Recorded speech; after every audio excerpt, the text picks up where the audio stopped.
नमस्कार, मेरे चैनल में आपका स्वागत है। आज मैं आप लोगों को माघ मास स्नान कथा अध्याय 19 और 20 सुनाने जा रही हूँ।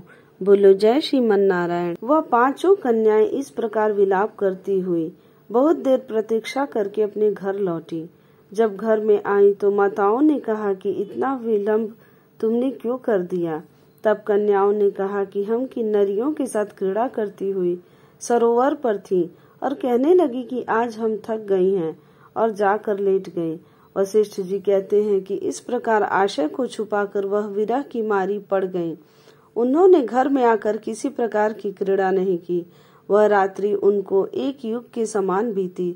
सूर्य नारायण के उदय होते ही वह अपने आप को जीवित मानती हुई माताओं की आज्ञा लेकर गौरी पूजन करने वह कन्याएं वहां पर जाने लगी। उसी समय ब्राह्मण भी स्नान करने के लिए सरोवर पर आया। उसके आने पर कन्याओं ने वाह वाह किया। जैसे कमलिनी प्रातः काल सूर्योदय को देखकर कहती हैं, उसको देखकर उनके नेत्र खुल गए और उस ब्रह्मचारी के पास चली गईं। आपस में एक दूसरे का हाथ पकड़कर चारों तरफ से उसको घेर लिया और कहने लगी कि मूर्ख, उस दिन तू भाग गया था लेकिन आज नहीं भाग सकता।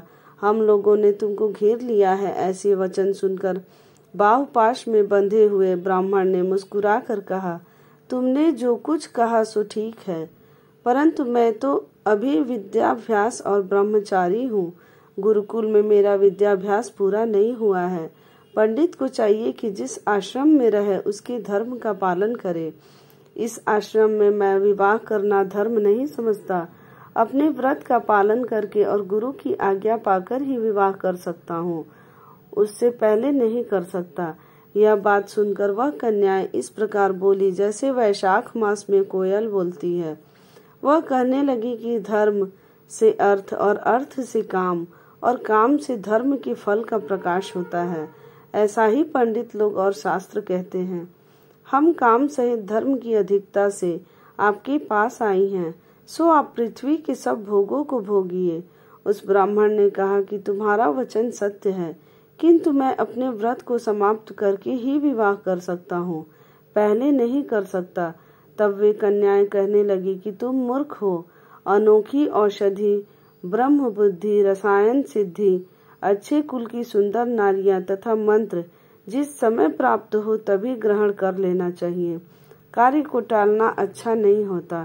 केवल भाग्य वाले पुरुष ही प्रेम से पूर्ण अच्छे कुल से उत्पन्न स्वयं वर चाहने वाली कन्याओं को प्राप्त होते हैं। कहाँ हम अनोखी नारियां, कहाँ आप तपस्वी बालक। यह बेमेल का मेल मिलाने में विधाता की चतुराई ही है। इस कारण आप हम लोगों के साथ गंधर्व विवाह कर लें। इनके ऐसे वचन सुनकर उस धर्मात्मा ब्राह्मण ने कहा कि व्रती रहकर इस समय विवाह नहीं करूंगा, मैं स्वयंवर की इच्छा नहीं करता। इस प्रकार उसके वचन सुनकर उन्होंने एक दूसरे का हाथ छोड़कर उसको पकड़ लिया। सुशील और सुरास्वरा ने उसकी भुजाओं को पकड़ लिया। सुतारा ने आलिंगन किया और चंद्रिका ने उसका मुख चूम लिया। परंतु फिर उसने क्रोधित होकर उनको श्राप दिया कि तुम डायन की तरह मुझसे चिपटी हो, इस कारण पिशाचिनी हो जाओ। ऐसे श्राप देने पर वह उसको छोड़कर अलग खड़ी हो गई। उन्होंने कहा कि हम निरपराधियों को वृथा क्यों श्राप दिया। तुम्हारी इस धर्मज्ञता पर धिक्कार है। प्रेम करने वाले से बुराई करने वाले का सुख दोनों लोकों में नष्ट हो जाता है। इसलिए तुम भी हम लोगों के साथ पिशाच हो जाओ। तब वे आपस के क्रोध से उस सरोवर पर पिशाच पिशाचिनी हो गए और बस पिशाच पिशाचिनी कठिन शब्दों से चिल्लाते हुए अपने कर्मों को भोगने लगे। वशिष्ठ जी कहने लगे कि हे राजन, इस प्रकार वह पिशाच उस सरोवर के इधर उधर फिरते रहे। बहुत समय पश्चात मुनियों ने श्रेष्ठ लोमस ऋषि पौष शुक्ला चतुर्दशी को उस अच्छोद सरोवर पर स्नान करने के लिए आए। जब क्षुधा से दुखी इन पिशाचों ने उनको देखा तो उनकी हत्या करने के लिए गोल बांधकर उनको चारों तरफ से घेर लिया। वेद निधि ब्राह्मण भी वहां पर आ गए और उन्होंने लोमश ऋषि को साष्टांग प्रणाम किया।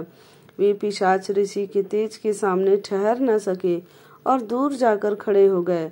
वेद निधि हाथ जोड़कर लोमश ऋषि से कहने लगे, भाग्य से ही ऋषियों के दर्शन होते हैं। फिर उन्होंने गंधर्व कन्या और अपने पुत्र का परिचय देकर सब वृतांत सुनाया और कहा कि हे मुनिवर, यह सभी श्राप मुक्त होकर आपके सम्मुख खड़े हैं। आज इन बालकों का निस्तार होगा, जैसे सूर्योदय से अंधेरे का नाश हो जाता है। वशिष्ठ जी कहने लगे कि पुत्र के दुख से दुखी हुई वेद निधि ब्राह्मण के ऐसे वचन सुनकर लोमश ऋषि के नेत्रों में जल भर आया और वेद निधि से कहने लगे कि मेरे प्रसाद से बालकों को शीघ्र समृद्धि पैदा हो। मैं उनका धर्म कहता हूँ, जिससे इसका आपस का ज्ञान विलीन हो जाएगा। वेद निधि कहने लगे कि हे महर्षि, धर्म को जल्दी ही कहिए, क्योंकि श्राप की अग्नि बड़ी दुखकारक होती है। लोमश ऋषि कहने लगे कि यह सब मेरे साथ नियम पूर्वक माघ स्नान करे, अंत में यह श्राप से छूट जाएंगे। मेरा यह निश्चय है, शुभ तीर्थ में माघ स्नान करने से श्राप का फल नष्ट हो जाता है। 7 जन्मों के पाप तथा इस जन्म के पाप माघ में तीर्थ स्थान पर स्नान करने से नष्ट हो जाते हैं। इस अछोद में स्नान करने से अवश्य ही मोक्ष की प्राप्ति होती है। राजसूय और अश्वमेघ यज्ञ से भी अधिक फल माघ मास स्नान का होता है। अतएव संपूर्ण पापों का सहज में ही नाश करने वाला माघ स्नान क्यों न किया जाए। बोलो जय श्रीमन नारायण। अगर आपको मेरी यह कथा अच्छी लगी हो तो मेरे चैनल को लाइक करें, सब्सक्राइब करें, शेयर करें और कमेंट में जय श्रीमन नारायण जरूर लिखें।